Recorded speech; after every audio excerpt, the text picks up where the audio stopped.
ये घटना मेरे दादाजी के साथ 1980 के दशक में घटी थी। मेरे दादा दादी जलपाईगुड़ी के पास दुमोहनी नामक एक छोटे से शहर में टीन और ईंटों से बने घर में रहते थे। उनके सामने वाले दरवाजे के पार एक और घर था जो हर समय बंद रहता था। इस घर में एक अकेली विधवा रहती थी जो गांव में किसी और से कम ही बातचीत करती थी। इस महिला को एक गंभीर समस्या थी। उसके शरीर पर कुछ निशान थे। भारत में यह धारणा है कि एक निश्चित ज्योतिषी चिन्ह के तहत पैदा हुआ व्यक्ति अलौकिक बातचीत के प्रति अधिक संवेदनशील होता है। ये बेचारी महिला उनमें से एक थी। हर रात ये महिला आत्मा के वशीभूत हो जाती थी और उसके बंद दरवाजे के पीछे से अनोखी चीखें सुनी जा सकती थी।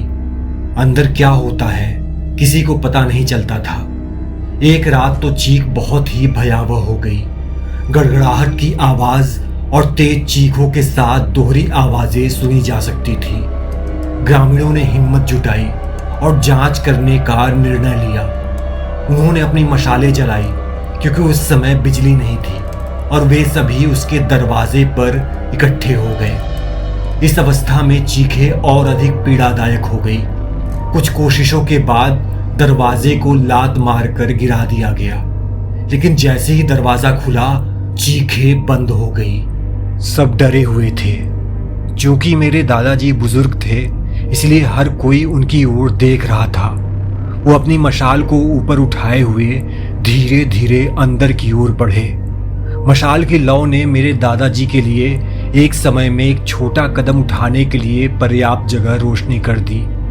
जैसे ही वो आगे बढ़े उन्हें एक भयानक आवाज सुनाई दी, एक खड़खड़ाहट गड़गड़ाहट की आवाज। वे सब ठिठक गए।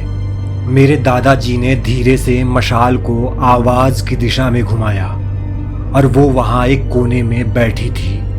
खून से सने कपड़े पहने हुए, बाल बिखरे हुए थे।